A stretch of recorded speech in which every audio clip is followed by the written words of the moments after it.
Welcome back, and this is part 2 of the name jar, and I have a post-it here where I left off, and you can do that too when you read to mark the page that you are going to come back to in case you have to stop reading for some reason. Post-its are great for that. Okay, so we're going to get started with part 2, and we left off on this page. And it looks like there are some tabs of paper and some names in this jar. Okay, and we are working on making our text-to-text connections, listening and looking for key details in the text that we can use to discuss and answer questions about later. Okay, the next morning when Yunhai arrived at school, she found a glass jar on her desk with some pieces of paper in it. Yunhai took one out and read it out loud. Daisy. That's my baby sister's nickname.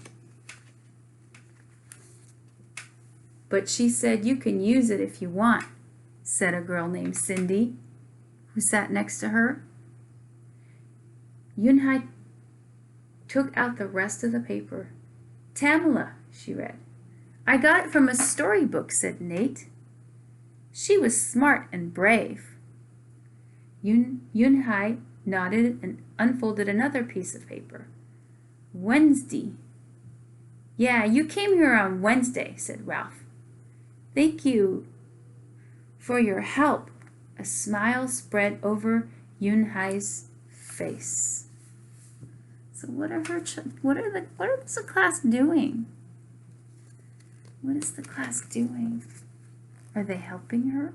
Are they trying to make her feel welcome by presenting this jar with names? Ralph quickly said, We'll put more names in it. You can pick whatever you like, or pick them all, and you'll have the longest name in history. Who's Ralph? At 3 o'clock, the bell rang for the end of the school day. Yunhai looked out the window and saw it was sprinkling.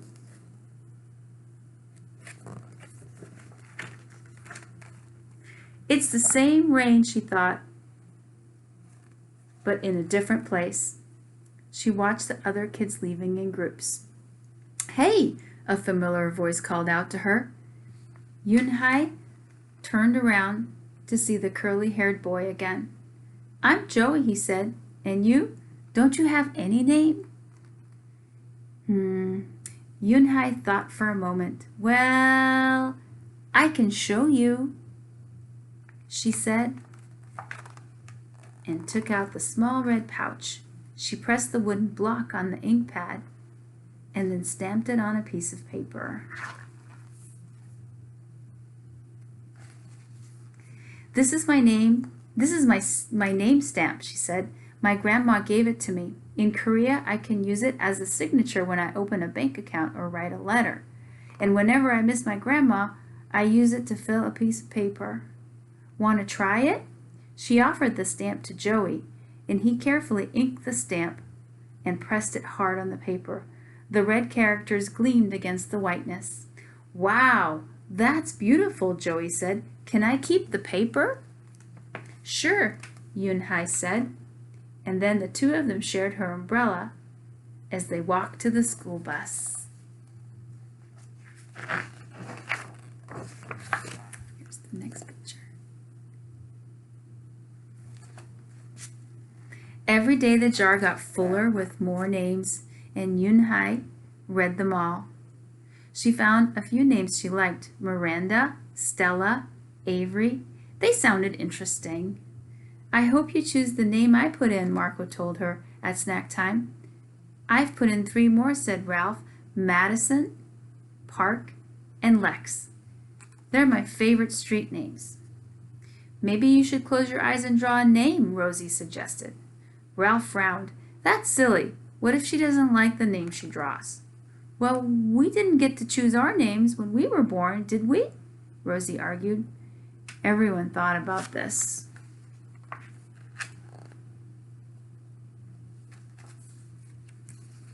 Rossie's being patient.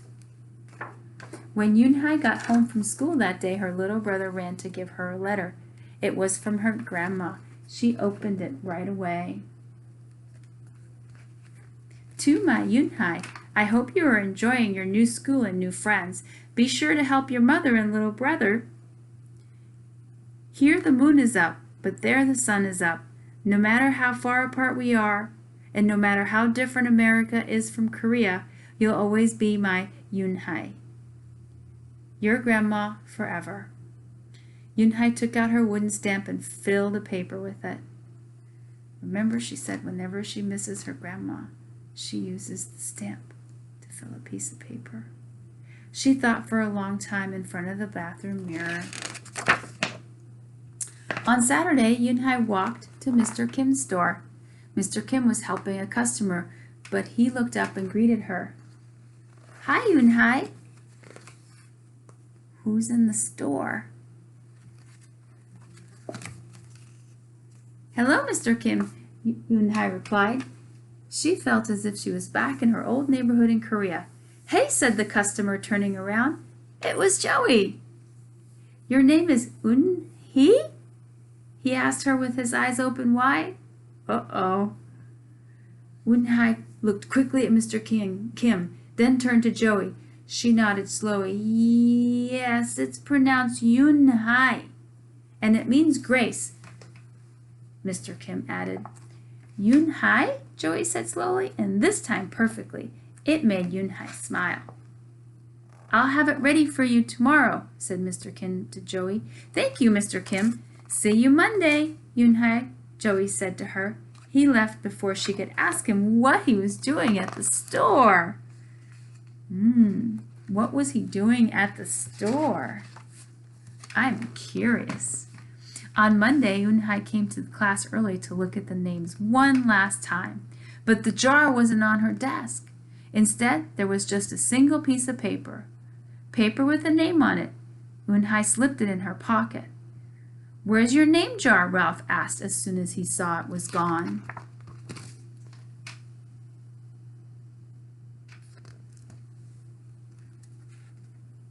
I don't know, Yunhai said. It wasn't on Mr. Kokato's desk or on any other desk, and it wasn't on the counters or any of the shelves. As kids arrived, they helped look. Soon Mr. Kokatos came in, and Ralph shouted at him, The name jar! It's gone! The jar with all the names in it. Gone? Mr. Kokatos replied. With a look of concern, he asked Yunhai, Did you get a chance to read all the names? Yunhai nodded. She took a breath. I'm ready to introduce myself, she said. Yunhai wrote her name in both English and Korean on the board. So that I have a text-to-text connection there. And I wonder if you have the same text-to-text connection. She wrote her name in Korean and she wrote it in English. I like the beautiful names and funny names you thought of for me, she told the class, but I realized that I liked my name best. So I chose it again. Korean names mean something. Yunhai means grace. Grace, grace.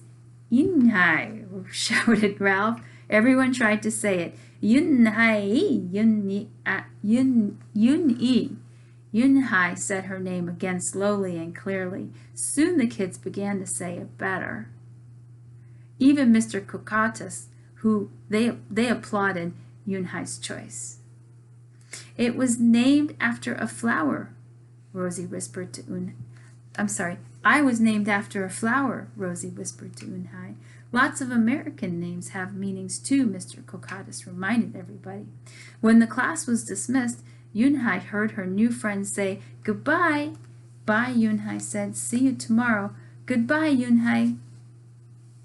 Yunhai said goodbye and then looked around for Joey, but he was already gone. Yunhai, come downstairs, Mother called up to Yunhai. Your friend is here. Yunhai rushed down to see who she meant. There stood Joey, and in his arms was the name jar. Where did you find it? Asked Yunhai breathlessly. Joey looked embarrassed. Well, I took it. But only because I wanted you to keep your own name, and you did. He reached in and pulled out all the names. Do you want to keep them? He asked. Thank you. I'll keep them as a souvenir, Yunhai said, happily. Then she pulled out the piece of paper from her pocket. Do you want this back? Joey grinned. You can keep it. I'll return the name jar to the class. Maybe you can put some Korean nicknames in it for us. Names with good meanings. I could do that, Yunhai agreed. I've already got a Korean nickname, Joey said. Mr. Kim helped me choose it. Ah, so that's what he was doing at the store. Carefully, he pulled a small silver felt pouch from his pocket. Then he took out a dark wooden stamp with beautiful Korean characters carved sharply into it.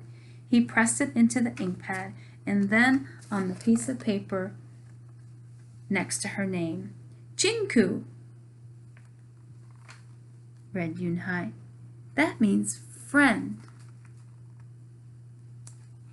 And Chinku smiled back. And that's the end of the name jar. Now, I am probably mispronouncing those names, and I know there are some Korean children in the classroom, so maybe they can help me, or they can ask their parents to help me with the correct pronunciations for Grace and friend. Okay, and that's the end of the name jar. Remember, we're making those text-to-text connections and we're telling why.